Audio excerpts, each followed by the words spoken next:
Hi everyone, this is our channel Around My Story. Please like, share and subscribe. Avec le recul, je me rends compte que j'ai été élevée dans un monde très étrange.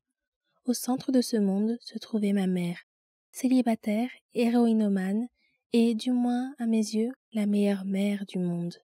Chaque jour, il y avait un moment où elle me disait « J'arrive dans une seconde » avant de disparaître dans sa chambre avec quelques-unes de ses amies et de fermer la porte à clé. À 7 ans, je restais longtemps devant cette porte fermée à clé, essayant d'imaginer ce qui se passait de l'autre côté.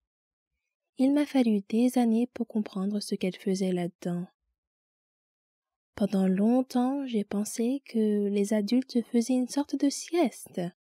Ils sortaient de cette pièce si calme, si détendu et si joyeux.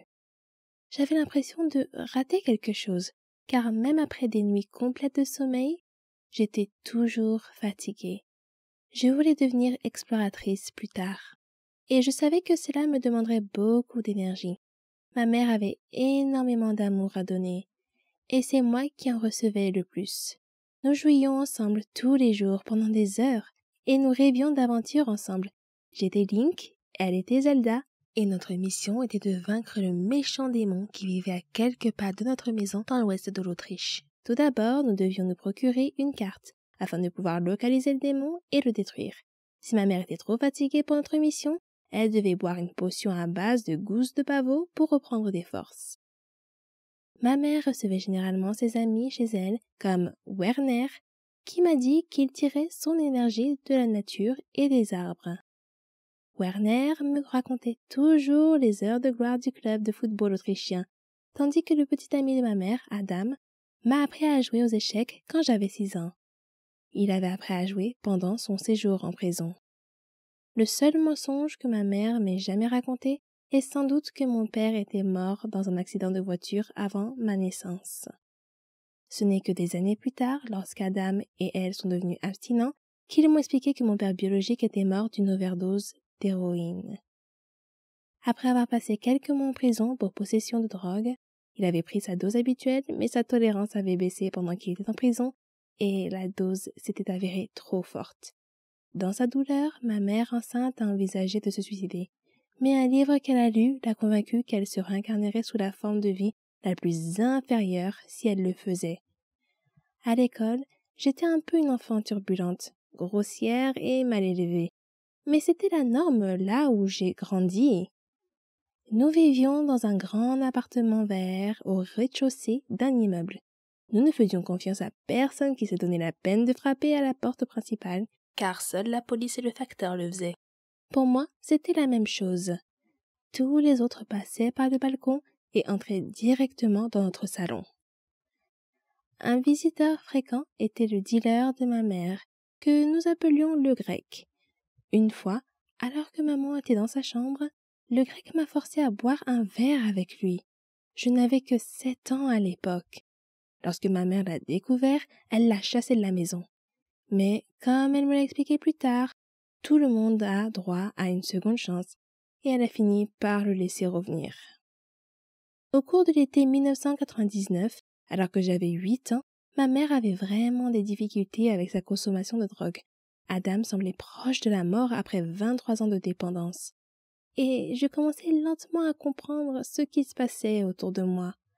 Ma mère s'était convaincue qu'elle pouvait se droguer jusqu'à ce que je sois en âge de comprendre ce qu'elle faisait. Mais la vérité, c'est qu'elle ne pouvait pas s'arrêter. Un jour de cette même année, son vieil ami Mike est venu me rendre visite. Il avait été en prison avec Adam pour contrebande. C'était comme s'il était une personne complètement différente. Il n'était ni fatigué, ni étourdi, ni nerveux.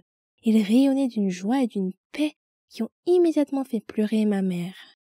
Mike l'a réconforté et lui a parlé de sa guérison et de sa libération. Sa seule présence éclairait notre sombre appartement. C'était comme si quelqu'un éclairait une grotte noire avec une torche. Adam l'a mis à la porte de l'appartement avant de casser quelques meubles et de crier qu'il ne voulait plus rien avoir à faire avec Mike. Mais Mike est revenu pour expliquer à nouveau comment il s'était libéré de la dépendance. Quelque temps après, Ma mère et Adam en sont venus à considérer la nouvelle vie de Mike comme une bonne chose, et cette prise de conscience les a aidés tous les deux. Des dizaines de tentatives de désintoxication avaient échoué. Les médecins, les psychologues et les travailleurs sociaux ayant insisté sur le fait que la volonté d'arrêter la drogue devait venir de l'intérieur, une force qu'aucun d'entre eux ne pensait avoir. Mais leur ami Mike avait réussi à s'en sortir grâce à sa force intérieure, ce qui a donné à Adam et à ma mère l'espoir d'en faire autant. Mon beau-père est devenu abstinent après plus de 20 ans de toxicomanie, tandis que ma mère a vaincu une profonde dépression qui l'avait conduite au bord du suicide à plusieurs reprises. Ils avaient ressenti le vide, la tristesse et le désespoir, mais ils étaient désormais remplis d'amour et de sécurité. Malheureusement, tout le monde autour d'eux n'a pas eu la même chance. Beaucoup de leurs amis sont morts à cause de leur dépendance. Ma mère est décédée d'un cancer à l'âge de 39 ans.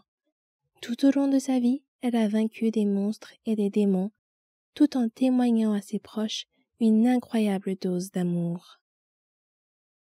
Au milieu du marécage de la drogue dans lequel j'ai grandi, j'ai eu une enfance magnifique, et je ne peux que la remercier pour cela.